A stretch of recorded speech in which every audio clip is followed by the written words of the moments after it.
তো dear aspirants, welcome to Successbuzz academy. Successbuzz একাডেমিতে তোমাদের সবাইকে স্বাগত জানাই আবারও। তো আজকে কিন্তু তোমাদের কিছুক্ষণ আগেই ডাব্লিউবিএসএসসি গ্রুপ ডির এক্সামের যে দিন ছিল সেই দিন কিন্তু আজকে পেরিয়ে গেছে এবং গ্রুপ ডি এক্সাম কিন্তু সম্পন্ন হয়েছে। তো তোমরা সবাই কমেন্টে জানাও কার কেমন এক্সাম হলো, এক্সাম হল থেকে বেরিয়ে ফার্স্ট ইমপ্রেশন কেমন ছিল, তোমাদের এক্সামের হলের এক্সপিরিয়েন্স কেমন, এক্সামের হলের বাইরে এসে এক্সপিরিয়েন্স কেমন, এবং তোমাদের কি মনে হচ্ছে যে এই পরীক্ষাতে কত কি কাট আপ যেতে পারে, এবং তোমাদের যে এক্সপ্রেশন, তোমাদের যে ফার্স্ট ইমপ্রেশন সেটাও কিন্তু আমাদের অবশ্যই জানিও। তো চলো খুব বেশি দেরি না করে আজকে যে পরীক্ষাটা তোমরা দিলে তার সম্ভাব্য অ্যান্সার কি যেটা হবে সেটা আমরা একটু জেনে নেওয়ার চেষ্টা করি। এর পরবর্তীতে তোমরা যখন কমিশন দ্বারা অ্যান্সার কি জারি করা হবে তখন কিন্তু অবশ্যই সেটা মিলিয়ে নিও। আর আজকে তোমরা কিন্তু ইনস্ট্যান্ট একবার এখান থেকে মিলিয়ে নিতে পারো। আমি চেষ্টা করব যতদূর পারা যায় নির্ভুল অ্যান্সার কি তোমাদের প্রোভাইড করার। আমি এই মুহূর্তে কোশ্চেন পেপারটি পেলাম, তো আমার হাতে কিন্তু কোনো খাতা পেন বা কোনো কলম কিছু নেই। আমি চেষ্টা করব একদম মুখে মুখে তোমাদের ফার্স্ট ইমপ্রেশনে যেমন অ্যান্সার কি দেওয়া যায় সেভাবে কিন্তু অ্যান্সার কিটা তোমাদেরকে প্রোভাইড করার। যদি এর মধ্যে কোনো ভুলচুক হয়ে গিয়ে থাকে তাহলে কিন্তু তোমরা অবশ্যই সেটা আমাকে কারেক্ট করে দেবে, ঠিক আছে? তবে চেষ্টা করব আমি একদম নির্ভুল অ্যান্সার কি প্রোভাইড করার। তো চলো, প্রথম প্রশ্ন ছিল হচ্ছে আমাদের ডক্স এটা কোন ফাইলের এক্সটেনশন? এটা কিন্তু আমাদের যে এমএস ওয়ার্ড, এই এমএস ওয়ার্ড ফাইলের কিন্তু এক্সটেনশন, ঠিক আছে? কে ধিং এক্সপ্রেস নামে পরিচিত? সেটা হচ্ছে হিমা দাস ধিং এক্সপ্রেস নামে পরিচিত। ভারতে ভোটদানের সর্বনিম্ন বয়স কত? 18 বছর, ঠিক আছে। ভানুসিংহ কার ছদ্মনাম ছিল? রবীন্দ্রনাথ ঠাকুরের ছদ্মনাম ছিল। এখানে একটা জিআই দেওয়া হয়েছিল, সকল কলমই হচ্ছে পেন্সিল, কোনো পেন্সিলই কিন্তু টুপি নয়। সকল যে কলম আছে সেই কলমটা কিন্তু পেন্সিলের মধ্যে পড়বে, কিন্তু কোনো টুপি সেটা কিন্তু পেন্সিলের মধ্যে পড়বে না। এই অনুযায়ী সকল টুপি কিন্তু পেন্সিল অবশ্যই হবে না, কোনো কলমই কিন্তু টুপি নয়, এটা কিন্তু সত্য হবে। অর্থাৎ যে কেবলমাত্র উপসংহার 2 সেটা কিন্তু সত্য, অর্থাৎ বি এখানে সঠিক উত্তর হয়ে যাবে। আর কি আছে? পরের প্রশ্ন একটা ছিল 6 নম্বরে, সেটা একটা ম্যাথ ছিল। 24:a যদি হয়, এটার মান যদি 400 হয় তবে এর মান কত হবে? এই ইস টু মানে হচ্ছে এখানে তোমাকে বাই করে নিতে হবে, অন্য কিছু না, 24/a করে নিতে হতো, ঠিক আছে? তো সেটা যদি করা হয় তাহলে আসবে হচ্ছে 0.06, এটা হচ্ছে সঠিক উত্তর হবে। 2024 সালে সর্বকনিষ্ঠ বিশ্ব দাবা চ্যাম্পিয়ন কে হয়েছিলেন? ডি গুকেশ হয়েছিলেন। বেমানান শব্দটি খুঁজে বের করতে বলেছে। পাটনার রাজধানী, পাটনা হচ্ছে বিহারের রাজধানী, লখনৌ উত্তরপ্রদেশের, রাঁচি ঝাড়খণ্ডের, তাহলে কটক কি ওড়িশা? না, ওড়িশার তো ভুবনেশ্বর, তো এটা সঠিক উত্তর হবে কটক ইস টু ওড়িশা। এরপর একটি জিআই ছিল PK is to Q J is to A Z. এখানে কি করা হচ্ছে দেখো, প্রথম যে লেটারটা আছে ঠিক তার পরেরটা নেওয়া হচ্ছে এবং শেষেরটার আগেরটা নেওয়া হচ্ছে, তো সেই অনুযায়ী হবে কি বি ওয়াই। এরপরে কি একটি ওয়েবসাইটে একটি পেজ থেকে অন্য পেজে যাওয়ার প্রক্রিয়াকে কি বলা হয়? আপলোডিং, ডাউনলোডিং, নেভিগেটিং, কোনোটাই বলা হয় না, বলা হয় হচ্ছে ব্রাউজিং। এরপরে একটা জিআই দেওয়া ছিল, এই জিআইটি সঠিক উত্তর হয়ে যাবে কিন্তু তোমাদের অ্যান্সার বি, ঠিক আছে। কোন সংবিধান সংশোধনীর মাধ্যমে পঞ্চায়েত রাজ ব্যবস্থাকে সাংবিধানিক মর্যাদা দেওয়া হয়? সেটা হবে হচ্ছে 73তম সংবিধান সংশোধনী। জানুয়ারি মাসে পুরুলিয়া প্রভৃতি জেলায় পালিত যে টুসু উৎসব সেটা কোন বিষয়ের সঙ্গে সম্পর্কিত? সেটা কিন্তু ফসল কাটার যে মরশুম তার সঙ্গে সম্পর্কিত। একটি ভগ্নাংশের লবকে 10% কমানো হয়েছে, ঠিক আছে, এবং হরকে আবার 10% বাড়ানো হয়েছে। দুটো যদি আমরা 100 ধরে নিতাম তাহলে কি হবে? এবার নতুন ভগ্নাংশটিকে বলা হয়েছে 9:22, এটা হয়েছে নতুন ভগ্নাংশটির মান। তো মূল ভগ্নাংশটি কত হবে? এক্ষেত্রে মূল ভগ্নাংশটি হবে 1/2, হ্যাঁ 1/2 হয়ে যাবে। যদি আমরা এটাকে এভাবে ধরে নিই, 1/2টাকে 100 আর 2টাকে যদি ধরে নিই এভাবে 200, তাহলে কি হবে? 100টাকে যদি আমরা কমাই তাহলে 10% কমালে হয়ে যাবে 90, আর যে 200টাকে যদি 20% বাড়ায় তাহলে হয়ে যাবে 220। কাটাকাটি করে যদি 0 কেটে দিই তাহলে 9/22 কিন্তু এখানে সঠিক উত্তর হয়ে যায়। এরপরে কি আছে? ব্যক্তিগত বিভাগে অলিম্পিক স্বর্ণপদক জয় করা প্রথম ভারতীয় কে ছিলেন? অভিনব বিন্দ্রা ছিলেন। ভারতের প্রথম রাষ্ট্রপতি কে ছিলেন? ডক্টর রাজেন্দ্র প্রসাদ, ইনি কিন্তু প্রথম রাষ্ট্রপতি ছিলেন। এই ধারাটিতে ছবিগুলির মধ্যে কোনটি প্রযোজ্য? আচ্ছা, এটা হচ্ছে তোমার ক্লকওয়াইজ ঘুরছে, ঠিক আছে। ক্লকওয়াইজ যদি ঘোরে তাহলে এটা উত্তর হয়ে যাবে হচ্ছে তোমার অ্যান্সার সি হচ্ছে সঠিক উত্তর হবে। আচ্ছা, এরপর একটা প্রশ্ন ছিল, গ্লুকোমা যদি চোখের রোগ হয় তাহলে জন্ডিস কিসের রোগ হবে? জন্ডিস যকৃতের রোগ হবে।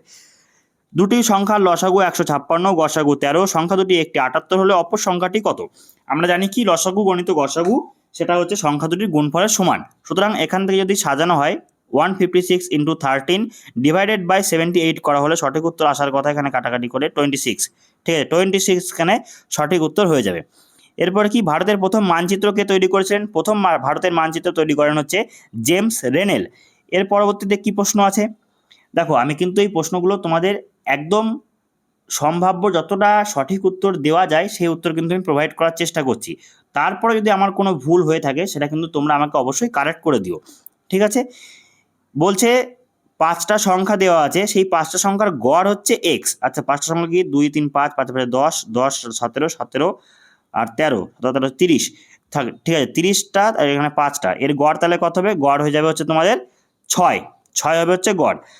তারপরে কি বলছে 10 থেকে 20 মধ্যবর্তী বিজোড় সংখ্যাগুলির যোগফল। 10 থেকে 20 মধ্যবর্তী বিজোড় সংখ্যাগুলি কোনটা কোনটা আছে সেগুলো যোগফল হবে হচ্ছে 75। 75 হচ্ছে এদের যোগফল হয়, ঠিক আছে? তাহলে সেটা হচ্ছে মান হচ্ছে ওয়াই এর। আচ্ছা ঠিক আছে, ওয়াই ইকুয়াল টু তাহলে 75 আর এক্স ইকুয়াল টু হচ্ছে 6। তাহলে ওয়াই মাইনাস 2x, ওয়াই মানে হচ্ছে আমরা 75, 2x মানে হচ্ছে 12 মানে 12। তাহলে 75 মাইনাস 12 করলে হবে 63। 63 এখানে সঠিক উত্তর হয়ে যাবে। ভারত ছাড়ো আন্দোলন কোন সালে শুরু হয়েছিল? 1942 সালে। কোন শাসকের রাজত্বকালে চীনা পরিব্রাজক হিউয়েন সাং ভারতে ভ্রমণ করেছিল? হর্ষবর্ধনের আমলে। শান্তিনিকেতন কোন সালে ইউনেস্কোর বিশ্ব ঐতিহ্য তকমা পেয়েছিল? 2023 সালে এটা সঠিক উত্তর হবে। সকল কুড়েঘর হলো রাজপ্রাসাদ, সকল রাজপ্রাসাদ হলো মন্দির, ঠিক আছে? সকল যে কুড়েঘর সেই কুড়েঘরটা কিন্তু রাজপ্রাসাদ, আর সকল যে রাজপ্রাসাদ সেটা হবে হচ্ছে মন্দির। তাহলে কিছু মন্দির কুড়েঘর অবশ্যই সঠিক, কিছু মন্দির হলো রাজপ্রাসাদ অবশ্যই সঠিক। তাহলে উপসংহার 1 আর 2 দুটোই কিন্তু সঠিক হবে, উভয়ই সত্য হবে এখানে। উপসংহার 1 এবং 2 উভয়ই সত্য হয়ে যাবে। উপসংহার 1 এবং 2 উভয়ই সত্য, মানে ডি এখানে সঠিক উত্তর হবে।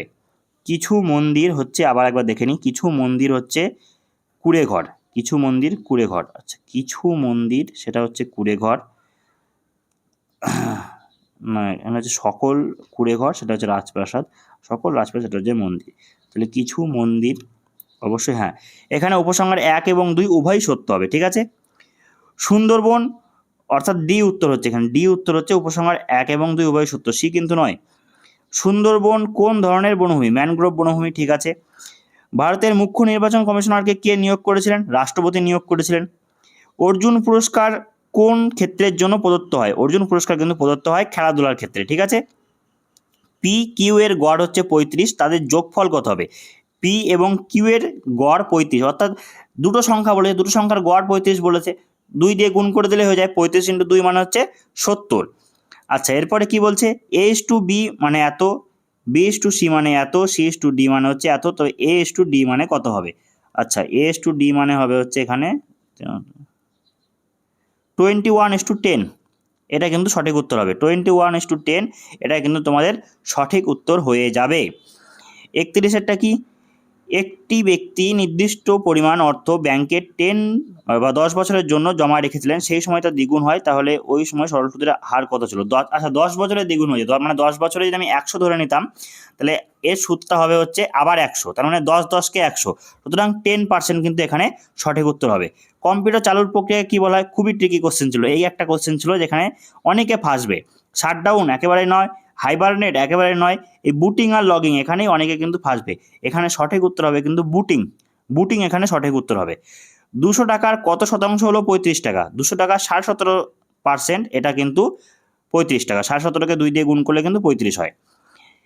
একজন পুরুষের দিকে ইঙ্গিত করে একজন মহিলা বললেন তার মা, আচ্ছা আমার মায়ের কন্যা, তার মা আমার মায়ের কন্যা, মানে আমার মায়ের কন্যা মানে তার মা আর আমি হচ্ছে সম্পর্কে বোন হচ্ছি, সুতরাং ওই পুরুষের সাথে কীভাবে সম্পর্কিত হবে? পুরুষটির মায়ের বোন হবে, তার মায়ের বোন মানে মাসিমা হবে, ঠিক আছে? এখানে মাসিমা হয়ে যাবে সঠিক উত্তর, ডি উত্তর হবে। বেমানান শব্দটি খুঁজে বের করো। কি বলছে? LNPRACEGST, আচ্ছা এই যে ST AC এর মাঝে কিন্তু একটা গ্যাপ আছে, কিন্তু ST পরপর হয়ে যাচ্ছে, না STVX, এটা কিন্তু সঠিক উত্তর হয়ে যাবে, সঠিক উত্তর সি। একটি খামারে কিছু হাঁস এবং গরু ছিল, সেখানে মোট 7টি মাথা 18টি পা ছিল, মোট হাঁসের সঙ্গে। এখানে সব থেকে ভালো হয় অপশন ধরে করলে, দেখো সব থেকে বেস্ট ব্যাপার হচ্ছে তোমার যে গরুতে কিন্তু 4টে পা থাকে, তো সেই অনুযায়ী কিন্তু এখানে 5 সঠিক উত্তর হয়ে যাবে। দেখো 5 হলে 5 - 2 মানে দুটো যদি গরু থাকতো, দুটো গরুর পা হচ্ছে 4 দুগুণে 8টা, আর 5টা 5 দুগুণে কিন্তু 10টা, মানে 18টা পা কিন্তু এখানে কমপ্লিট হয়ে গেল, 2 মিলে হচ্ছে 7, সুতরাং 5 এখানে সঠিক উত্তর। পশ্চিমবঙ্গের কোন জেলা বালুচরী শাড়ির জন্য বিখ্যাত? খুবই গুরুত্বপূর্ণ প্রশ্ন। আচ্ছা কি বলেছে দেখি? বীরভূম, বাঁকুড়া, নদিয়া, মুর্শিদাবাদ। দেখো মুর্শিদাবাদে বালুচরী শাড়ি প্রথম উদ্ভব হয়েছিল, পরবর্তীকালে সেখানে বন্যার কারণে এবং সেখানে বিভিন্ন কারণবশত এই বালুচরী শাড়ি কিন্তু ধীরে ধীরে সেখান থেকে চলে যায় এবং বর্তমানে বাঁকুড়ার বিষ্ণুপুর এখানে কিন্তু বালুচরী শাড়ি সব থেকে বেশি বিখ্যাত। ঠিক আছে, এই বালুচর মুর্শিদাবাদ বালুচরের নাম অনুসারে কিন্তু বালুচরী শাড়ি হয়েছিল। তো বর্তমানে কিন্তু বিখ্যাত আমাদের বাঁকুড়া জেলা, এখানে কিন্তু সঠিক উত্তর হবে বাঁকুড়া, কিন্তু উদ্ভব হয়েছিল এর কিন্তু মুর্শিদাবাদ জেলায়। কত টাকা বিনিয়োগ করলে 5 বছরে বার্ষিক 4% হারে সরল সুদ 100 টাকা পাওয়া যাবে, 160 টাকা পাওয়া যাবে? 160, 4% হারে 5 বছরের জন্য, 4 5 20, 20 800, 800, ঠিক আছে, 160 টাকা হবে কিন্তু 800 টাকার, 800 টাকার কিন্তু সুদ হবে কিন্তু 160 টাকা। ঠিক আছে, তারপরে এই যে দুটো সংখ্যা দিয়ে সংখ্যা দুটির বৃহত্তম সংখ্যা দ্বারা বিভক্ত, সেটি গিয়ে সেই সংখ্যাটা নির্ণয় করো। এই সংখ্যা দুটির মধ্যে তোমাদের গসাগু নির্ণয় করতে হবে। ঠিক আছে, 54459317 এর গসাগু করলে সম্ভবত গসাগু আসবে 363। হ্যাঁ, এই 363 অর্থাৎ 363, এটাই কিন্তু তোমাদের সঠিক উত্তর হয়ে যাবে। সর্বশেষ প্রশ্ন কি ছিল? কম্পিউটারের সিপিইউ তার সম্পূর্ণ রূপ কি? তার সম্পূর্ণ রূপ হচ্ছে central processing unit. Central processing unit, এটা কিন্তু এর সঠিক উত্তর হয়ে যাবে। ঠিক আছে, তো আশা করি তোমরা এই 40টা প্রশ্নের উত্তর তোমাদের প্রশ্নপত্রের সঙ্গে মিলিয়ে নিয়েছো। এবার দেখার বিষয় হচ্ছে তোমাদের নিজেদের এক্সপিরিয়েন্স অনুযায়ী তোমাদের কাট আপ কেমন কি যেতে পারে, তোমরা কি মনে করছো সেটা অবশ্যই কমেন্টে জানিও। কার কত হচ্ছে সেটাও কিন্তু আমাকে অবশ্যই জানিও। ঠিক আছে, চলো এখানেই শেষ করছি ছোট্ট ভিডিওটি। ছোট্ট অ্যান্সার কি ভিডিওটি যদি তোমাদের সত্যি উপকারে লেগে থাকে এবং এই ভিডিও দ্বারা যদি তোমরা সত্যি উপকৃত হয়ে থাকো, তাহলে কিন্তু অবশ্যই আমাকে কমেন্ট বক্সে জানিও এবং অবশ্যই কিন্তু চ্যানেলটা সাবস্ক্রাইব করে বেল আইকনটি ক্লিক করে দিও। আপকামিং আরও অনেক গুরুত্বপূর্ণ প্রশ্ন এবং গুরুত্বপূর্ণ ক্লাস নিয়ে আমরা কিন্তু এই চ্যানেলে হাজির হব। চলো, জয় হিন্দ।